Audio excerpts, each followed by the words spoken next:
केंद्रीय वित्त मंत्री निर्मला सीतारमण ने वित्त वर्ष 2025-26 के लिए शनिवार को संसद में बजट पेश किया।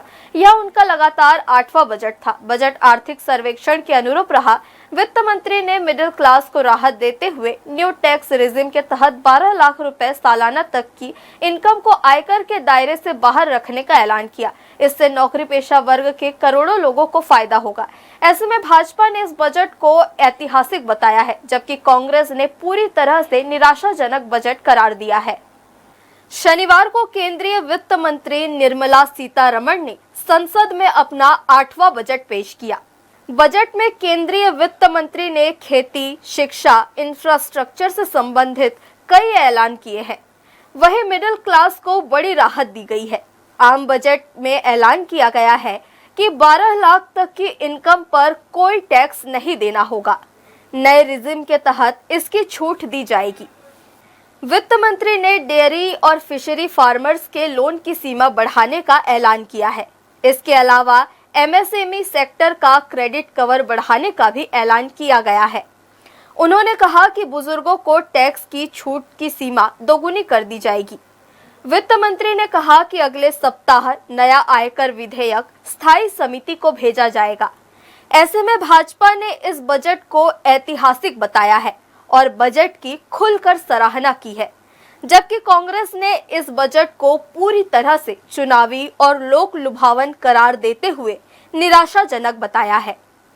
नरेंद्र मोदी जी की सरकार के द्वारा आज बजट पेश किया गया। इस बजट में पहली बार मध्यम आय वर्गीय को विशेष ध्यान रखा गया है और 12,75,000 रुपये तक अगर वो कमाते हैं तो उन्हें 1 रुपये भी टैक्स नहीं देना पड़ेगा। मतलब अगर महीने में 1 लाख रुपए तक भी जो कमाते हैं उसमें कोई टैक्स नहीं लगेगा। इसका सीधा सीधा लाभ नौकरी पैसा मध्यम वर्गीय व्यापारियों को और उनको लगेगा। और एक बहुत बड़ी ये जो राहत उन्होंने दी है उसके लिए हम हृदय से धन्यवाद ज्ञापित करते हैं सरकार का, कि सरकार ने मध्यम वर्गीय समाज की चिंता भी करी है और इसका सीधा सीधा लाभ पूरे देशवासियों को मिलने लगेगा। इसमें किसानों की चिंता की गई है, युवाओं की चिंता की गई है और सारे वर्ग का ध्यान रखते हुए एक बहुत ही बड़ा स्वर्णिम बजट प्रस्तुत किया गया है।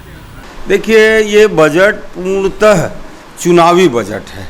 4 दिन बाद दिल्ली में चुनाव होने वाले हैं, बिहार में आगामी चुनाव हो रहे हैं। इसको देखकर ये बजट तैयार किया गया है। लोक लुभावन बजट कहा जा सकता है और ये प्रधानमंत्री जी वैसे ही घोषणावीर हैं।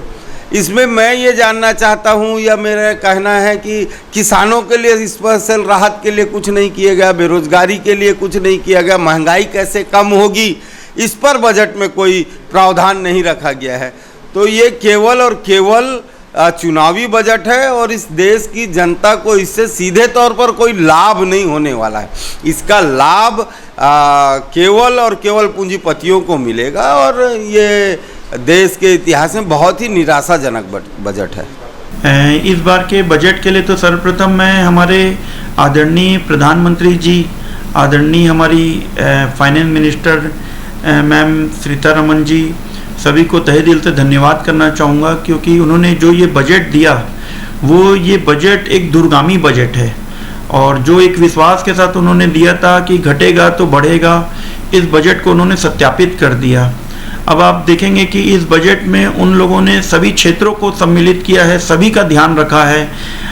यहाँ तक कि हमेशा से ये बोला जाता था कि आम आदमी के लिए कभी कोई सहूलियत कुछ भी नहीं आया करती थी। आप देखेंगे कि ये जो बजट है ये एक आम आदमी का बजट है। खास करके इस आम आदमी की श्रेणी में हमारे सैलरीड एम्प्लॉय वाले भाइयों का बजट है, नए उद्यमियों का बजट है, जो छोटे हमारे व्यापारी बंधु हैं उन सब का बजट है। तो ये बजट एक देखेंगे तो बहुत ही शानदार बजट है और ये कहीं ना कहीं हमारे बचेगा तो हमारी विकास को बढ़ाएगा ज़रूर।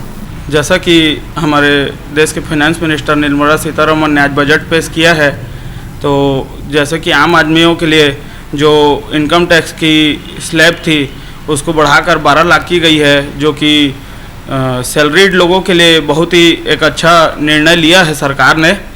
और किसानों के लिए भी बहुत कुछ रहा है इस बजट में, जैसे कि प्रधानमंत्री धन्य धान्य योजना का प्रावधान निर्मला सीतारमण जी द्वारा किया गया है, जो कि एक बहुत ही सराहनीय कदम है सरकार द्वारा किसानों के लिए।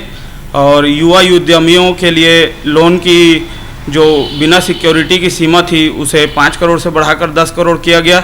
इससे ज़्यादा से ज़्यादा युवा लोग आगे आएंगे और व्यापार के क्षेत्र में कुछ बहुत अच्छा करेंगे। फिलहाल बजट को लेकर राजनीतिक दलों की जो भी प्रतिक्रियाएं हो, मगर वास्तव में देखा जाए तो केंद्र सरकार ने बजट में आयकर दरों में बदलाव के माध्यम से लोगों की जेबों में धन पहुंचाया है। कर छूट वर्तमान में 7 लाख रुपए है, जिसे बढ़ाकर 12 लाख किए जाने से 1 करोड़ लोगों को कर नहीं देना होगा।